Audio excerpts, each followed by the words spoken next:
언어는 사고의 집이다. 좀 쉽게 풀으면 언어는 말은 생각과 사상과 인격의 집이다. 언어 철학자인 비트겐슈타인이라는 분이 한 말입니다. 그가 사용하는 언어 속에 그의 생각과 사상과 인격이 다 담겨 있다는 뜻일 것입니다. 하이데거라는 사람은 언어는 존재의 집이라고 말합니다. 그가 사용하는 언어가 그 사람의 인격과 삶을 결정하고 있다라고 하는 그런 뜻일 것입니다. 그래서 우리가 어떤 말을 하고 사느냐 하는 것은 굉장히 중요합니다. 그 말이 곧 그의 생각과 인격과 삶의 결과이기 때문에 그렇습니다. 그 사람은 원래 그렇지 않은데 말이 원래 그래. 사실 이것은 맞지 않는 이야기입니다. 왜냐하면 우리는 오래 이야기하다 보면 아무리 감출래야 감출 수 없는 것이 그의 사용하는 언어와 말 속에 그의 인격과 삶이 반드시 담겨 있기 때문에 그렇고, 그리고 그가 그렇게 생각하고 그렇게 또한 인격을 가지고 있기 때문에 그런 언어를 사용한다라고 하는 것이기 때문에 그렇습니다. 믿음도 마찬가지입니다.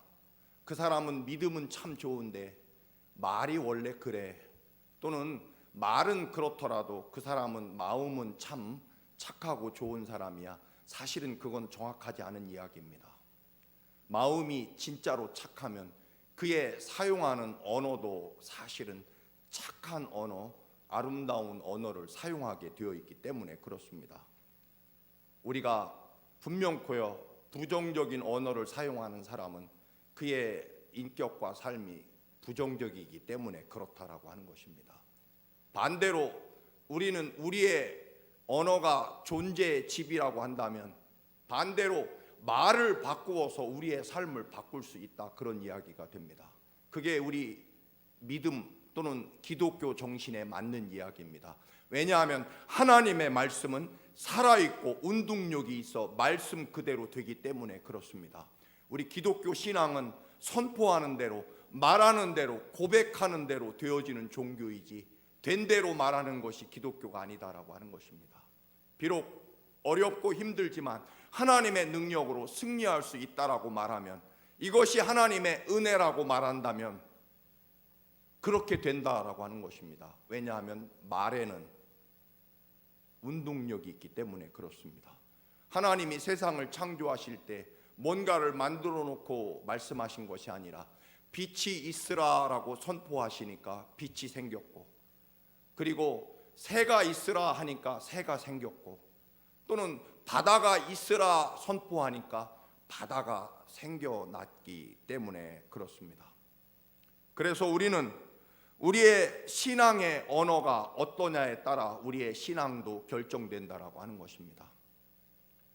믿음은 크고 충만한데 말은 믿음 없는 언어를 사용한다면 그 사람은 믿음 없는 것입니다. 늘 말씀을 드립니다만 갑돌이와 갑순이가 둘이 뜨겁게 사랑했지만 결혼하지 못하고 각각 딴 남자 딴 여자에게 시집가고 장가가서 첫날 밤에 달 보고 울었다, 우리는 이 노래를 잘 부릅니다만, 여러분, 그 갑돌이와 갑순이는 사랑하지 않은 것은 아니죠. 다만 마음뿐이었기 때문에 그렇습니다. 우리 신앙은요 사실은 엄밀히 말하면 반대입니다. 내 마음속에 의심과 또는 원망과 불평이 가득해도요 입으로는 하나님의 살아계심과 영광과 은혜입니다, 감사합니다, 이 시련과 고난이 하나님의 영광과 은혜 가운데 이루어질 것을 믿습니다라고 말하면 내 마음속에는 그 어떤 마음이 있을지라도 하나님은 내 귀에 들린 대로 응답하신다고 말씀하셨고, 우리 언어에는 우리 입에서 사용되는 언어는 살아있고 운동력이 있기 때문에, 선포하는 능력이 있기 때문에 그 말이 살아서 그대로 이루어지기 때문에 그렇습니다.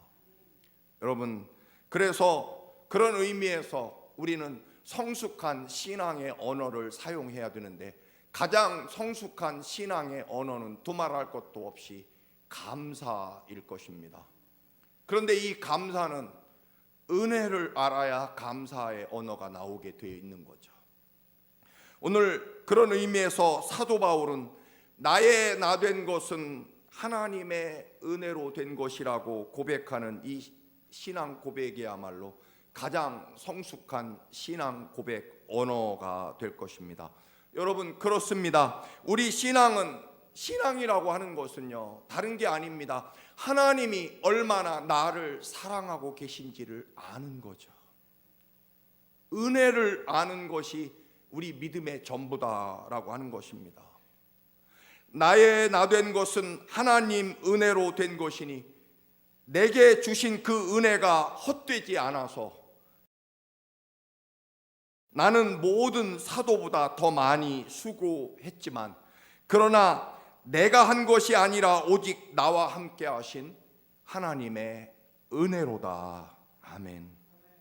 이 단 한 절 안에 은혜라는 단어가 3번이나 반복되고 있습니다. 사랑하는 성도 여러분, 우리가 죽는 날까지, 우리 호흡이 아까 찬양처럼 끝나는 그날까지 우리에게 베푸신 그 큰 은혜를 절대로 놓지 않고 끝없이 그 은혜를 기억하고 붙잡고 그 은혜를 감당하며 살아가기 위해서 우리의 믿음이 존재한다라고 하는 것입니다. 우리의 믿음은요, 처음부터 끝까지 하나님의 은혜를 알고 그리고 감사하는 거죠. 그게 마지막 호흡이 멈추는 날까지 우리 믿음의 전부가 된다라고 하는 거죠. 그 이유는, 우리가 은혜를 따라 살아야 되는 이유는 한마디로 하나님께서 오직 은혜로서만 우리를 대하셨기 때문에 그렇습니다. 우리의 지식이나 우리의 공로나 우리의 노력이나 우리가 잘난 것 보시고 하나님이 우리를 구원하신 것이 아니라 오직 마치 엄마가 자식을 피를 쏟으며 낳아서 저주를 물리고 온갖 희생을 다해서 아들을 딸을 양육하는 이유는, 그리고 나중에는 심장이라도 떼어서 줄 수 있고 눈이라도 다 뽑아서 줄 수 있는 이유는 이유는 한 가지입니다. 내 자식이기 때문. 그 이유 외에는 존재하지 않는 거죠. 여러분, 그렇지 않습니까? 부모가 자식을 사랑하는 이유는 어떤 이유도 존재하지 않습니다. 부모님의 사랑과 은혜 때문인 거죠. 하나님의 사랑도 마찬가지입니다. 여러분, 우리가 십자가 없이 세상을 보면 사실 언제나 우리는 절망스러울 것입니다. 그러나 십자가를 통해서 세상을 보고 내 삶을 바라보면 아무리 힘들고 고통스럽고 절망스러워도 십자가에 나를 위해 죽으신 주님의 사랑을 보면 우리는 새로운 희망과 그리고 그 어떤 절망도 할 수 없게 된다라고 하는 것입니다. 왜냐하면요, 여러분, 우리가 그냥 이대로 살다가 죽을 것 같으면, 우리가 그냥 이대로 살다가 망할 것 같으면, 이 세상이 이대로 가다가 끝나버릴 것 같으면 예수님이 굳이 왜 이 땅에 오셔서 우리 살리려고 우리 대신 모든 죄를 다 뒤집어 쓰시고 십자가에 주님이 우리 살리기 위해 죽으셨을까요? 그냥 내버려 두시죠. 우리가 이대로 끝날 것 같으면, 우리가 이대로 망할 것 같으면, 이 세상이 이대로 사람 눈으로 보기에는 절망스럽게 이 세상이 끝나버릴 것 같으면 하나님이 이 땅에 왜 오셨고 왜 십자가에 대신 죽으셨겠습니까? 여러분, 그렇지 않습니다. 하나님이 우리에게 희망을 놓지 않으시기 때문에, 우리에게 희망을 품고 계시기 때문에, 우리가 아무리 연약하고 어렵고 힘들고 고통스러워도요, 하나님은 절대로 우리를 포기하지 않으시기 때문에 하나님이 굳이 이 땅에 베들레헴 마국간 구유에 오셔서 사람의 몸으로 이 땅에 오셔서 우리 모든 죄를 대신 지시고 죽으신 거죠. 우리가 지옥으로 가는 것을 보느니 애비인 내가 차라리 죽는 게 낫겠다. 내 자식 죽어가는 꼴을 보느니, 내 자식이 저 고통스러운 죽음 지옥으로 가는 모습을 두고 보느니 차라리 내가 죽는 것이 낫겠다. 그 간절한 사랑과 그 찢어지는 아픔을 가지고 주님이 이 땅에 오셔서 우리 대신 십자가에 죽는 것이 차라리 더 편하시기 때문에, 그래서 이 땅에 오셔서 십자가에 죽으신 거죠. 우리가 이대로 그냥 끝나버릴 것 같다면, 우리가 도저히 구제불능인 것 같으면 주님이 그냥 내버려 두시지, 왜 이 땅에 오셔서 그 모진 십자가와 고난을 당하시고 채찍에 맞으시고 그 모진 고난의 십자가를 지시고 피를 다 쏟으며 죽으셨을까요? 하나님 아버지께서는 왜 그 찢어지는 아픔을 누르시고 사랑하는 독생자 예수를 이 땅에 보내셔서 아들아, 네가 인류의 모든 죄를 대신 네가 감당하고 십자가에 죽어야 되겠다. 예, 아버지, 알았습니다. 하나님 아버지께서는 그냥 우리를 끝나버릴 것 같은 인생이라면 내버려 두시지 왜 죽으셨을까요? 왜 날 사랑하실까요? 왜 날 사랑하나? 왜 나를 위해 십자가에 죽으셨나? 포기할 수 없으시니까, 결코 우리를 놓으실 수 없으니까, 우리를 버리거나 우리를 외면하는 일은 절대로 하나님께는 불가능하시니까, 차라리 내가 너희들 대신 너희 죄값을 치르고 내가 죽는 것이 차라리 너희들 지옥 가는 것보다 덜 괴롭겠다. 그렇게 우리를 사랑하시는 하나님의 사랑의 눈으로 우리를 보면 우리는 결코 절망할 자격이 없는 거죠. 여러분, 그래서 우리는 십자가의 눈으로 우리를 보면, 그토록 죄인이었던 우리를 살리시기 위하여 주님이 십자가에 죽으셨고, 그토록 희망 없는 우리들을 위하여 이 땅과는 비교할 수 없는 영원한 하나님 나라, 영생, 그 찬란한 하나님 나라를 우리에게 준비해 놓으신 거죠. 지금까지 하나님이 어떻게 우리를 사랑하셨습니까? 죽기까지 사랑하셨습니다. 아들을 우리의 죄값으로 대신 죽게 하실 만큼 주님은 우리 살리려고 십자가에 피를 쏟고 물을 쏟으며 마지막 그 모든 사랑과 피를 쏟아 우리를 죽을 만큼 죽기까지, 죽어가면서까지 사랑하셨습니다. 그리고 여기까지 그렇게 우리를 사랑하신 것뿐만 아니라 지금까지 받은 사랑과는 비교할 수 없는 엄청난, 이 땅과는 좋게 비교조차 할 수 없는 영원한 하나님 나라 축복이 장차 받을, 앞으로 받을, 지금까지 받지 못한 축복이 비교할 수 없이 큰 하나님의 영광과 은혜와 축복이 지금 저 앞에 있다라고 하는 것입니다. 그런데 우리가 어떻게 여기서 끝내고 포기하고 절망하고 함부로 원망하고 함부로 의심할 수 있느냐라고 하는 것입니다. 끝까지 가보지도 않고 말입니다. 여러분, 살다 보면 힘들고 어려운 날들이 있습니다. 사방으로 우겨 쌈을 당하는 것 같은 자리에 처할 때도 있습니다. 실제로 어떤 분들은 사는 것이 죽는 것보다 못한 그런 고통스러운 삶의 자리에 있을 때도 있습니다. 그런데 물론 누가 봐도 저분은 참 고통스럽고 어려운 지경에 있구나, 참 안 됐다, 누구나 다 인정할 수 있는 삶의 어려운 문제도 있지만, 여러분, 대부분은요 상황보다 우리의 시각, 우리의 믿음의 눈에 문제가 있다라고 하는 것입니다. 하나님이 어떻게 우리를 사랑하고 계신데 포기합니까? 하나님이 앞으로 주실 축복이 얼마나 위대하고 큰데 여기서 끝날 수 있습니까? 그래서 결국은 우리들의 삶의 문제는 환경이나 조건이 아니라 십자가, 얘야 내가 너를 살리려고 내가 이렇게 십자가에 너 대신 죽을 만큼 너를 사랑한다. 나는 죽지만 너는 살아야 된다. 그렇게 살려놓은 우리들의 영혼입니다. 결국 우리들의 삶의 문제는 그렇게 죽기까지 사랑하신 주님의 사랑을 잊어버렸기 때문입니다. 어느새 그 크신 주님의 십자가 보혈의 사랑에서 멀어졌기 때문입니다. 우리의 삶이 하나님이 그동안 내게 베푸신 십자가의 사랑, 그리고 앞으로 주실 부활과 영생의 사랑, 받게 될 그 놀라운 받게 될 사랑을 잊어버렸기 때문인 거죠.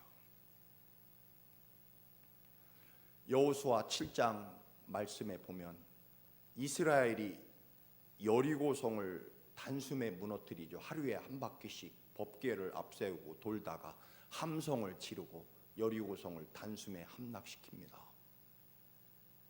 그런데 젖과 꿀이 흐르는 가나안 땅에 처음 전투에서 이긴 전투이기 때문에 하나님은요, 첫 번째 첫 열매를 언제나 하나님 것으로 원하시죠.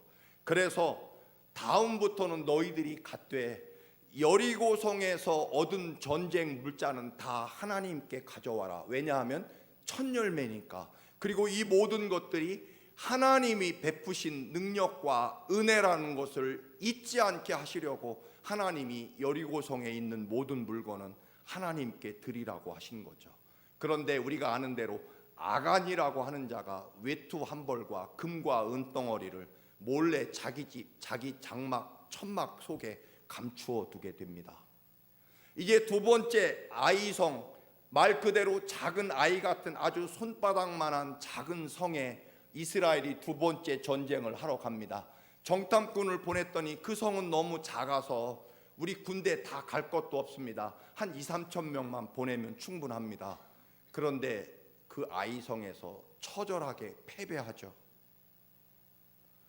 여호수아와 장로들이 하나님 앞에다가 하루 종일 통곡하며 하나님 앞에 목 놓아 웁니다. 하나님, 어찌 이러실 수 있습니까? 이러실 바에야 차라리 저희들을 요단강을 건너지 않게 하실 걸. 왜 우리를 요단강 건너오게 하셔서 이렇게 패배하게 합니까? 우리들은 이제 큰일 났습니다. 이 가나안 족속들이 우리를 얼마나 우습게 보겠습니까?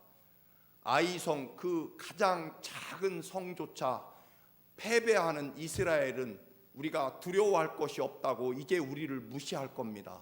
우습게 볼 겁니다. 그런데 그것까지는 또 괜찮습니다. 하나님의 이름이 얼마나 우습게 됐습니까? 하나님 큰일 나셨습니다.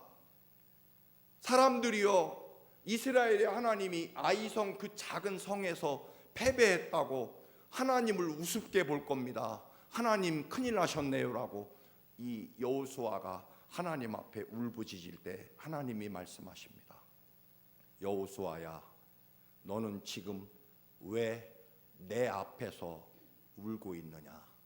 너는 가서 너희들 중에 있는 죄악, 감추어진 죄악을 제거하고 성결하게 하지 않으면 나는 너희들과 같이 가지 않을 것이다. 문제는 하나님이 아니라 너희들에게 있다. 그런 이야기입니다. 하나님은 선하시고 그 인자하심은 영원하시고 하나님은 언제나 완전하십니다. 믿으십니까? 여러분, 하나님은 완전하신 분입니다. 하나님에게 문제가 있는 게 아니라 내게 문제가 있는 거죠. 광수생각이라는 만화에 보면 그런 게 있죠. 어떤 청년이 선생님, 큰일 났습니다. 제가 죽을 것 같습니다. 어디가 아픈데? 예, 제가 손가락으로요 머리를 눌러보면 머리를 눌러도 아프고, 몸을 눌러보면 몸도 아프고, 다리를 눌러보면 다리도 아픕니다. 어디 봅시다. 뭐가 문제예요? 네 손가락이 아프고다, 그런 얘기입니다.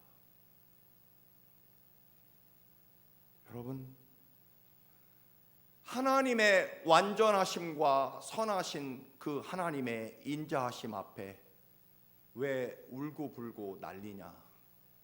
가서 너의 믿음과 삶을 점검하라는 것입니다. 하나님께 문제가 아니라.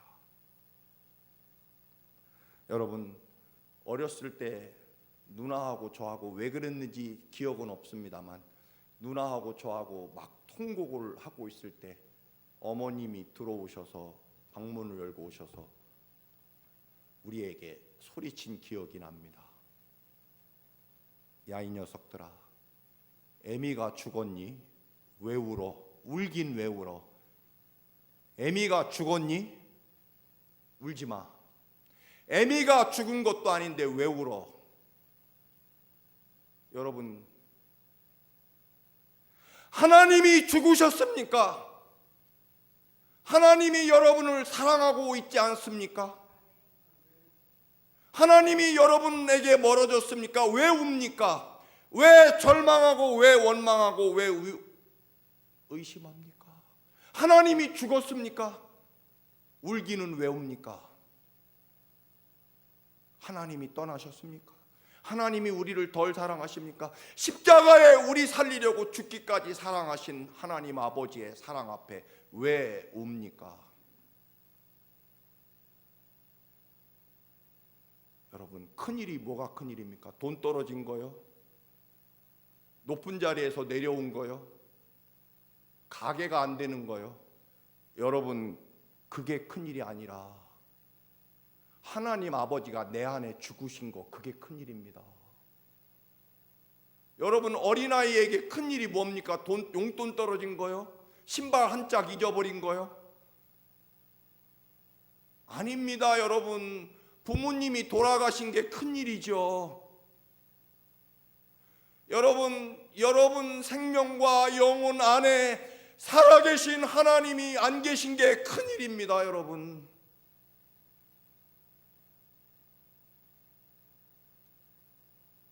전능하시고 거룩하신 하나님이 여러분 안에 죽은 것이 문제다, 그런 이야기입니다.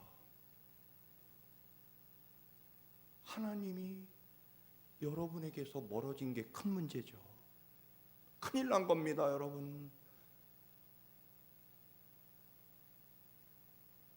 돈 떨어졌다고 울지 마시기 바랍니다. 하나님이 멀어진 게 그게 죽을 일입니다.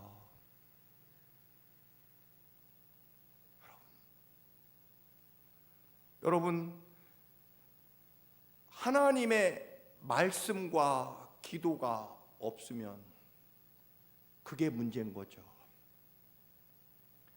십자가 없이 세상을 보면 절망스럽습니다. 그러나 십자가를 바라보면 울긴 왜 웁니까? 나를 살리려고 주님이 죽어 가시는데요. 절대로 나를 포기하거나 버리지 않겠다는, 차라리 내가 죽을지언정 너희들을 놓지 않겠다는 하나님의 사랑이 있는데 왜 내 앞에 와서 울고 있느냐? 울기는 왜 울어? 하나님이 죽었느냐? 여러분, 한국 교회의 위기가 세상에 있을 것 같습니까? 아닙니다. 우리 청암교회 위기가 세상이나 사람에게 있을 것 같습니까? 그렇지 않습니다. 여러분의 삶의 위기와 어려움이 여러분 어디에 있습니까? 돈이나 사업 때문에 위기가 있습니까? 절대로 아닙니다. 여러분, 살아계신 하나님의 은혜가 어느새 사라졌기 때문입니다. 어느새 하나님의 그 놀라운 십자가 보혈의 사랑의 자리에 내가 들어있고, 내 생각이 들어있고, 내 욕심이 들어있고, 그리고 세상 물질과 욕망이 가득 차 있기 때문에, 하나님의 은혜가 죽어 있기 때문에 그게 큰 문제다라고 하는 것입니다. 하나님이 살아계신데, 여전히 우리를 사랑하시는데, 그리고 앞으로 주실 사랑은 지금까지 받은 사랑보다 더 큰데, 더 받을 사랑이 앞으로 무궁무진한데 왜 절망합니까? 결국 은혜가 사라졌기 때문인 거죠. 결국 십자가, 그 은혜, 그것을 통해서 우리의 삶을 바라보지 않기 때문입니다. 나를 통해서 십자가를 보기 때문입니다. 십자가를 통해서 보면요, 나는 한없이 죄인이고, 십자가 눈을 통해서 보면 우리 형제 이웃은 그렇게 귀하고 좋은 사람입니다. 십자가를 통해서 보지 않으면요, 나는 한없이 좋은 사람이고요, 나머지 세상은 다 나쁜 사람입니다. 결국 은혜가 없는 거죠. 십자가가 어느새 사라진 거죠. 십자가 앞에 눈물을 쏟으며 오직 주의 은혜를 부르던 그 뜨거웠던 십자가 사랑이 사라졌기 때문인 거예요. 김 집사님, 이 집사님 때문일 것 같습니까? 아닙니다. 절대로 아닙니다.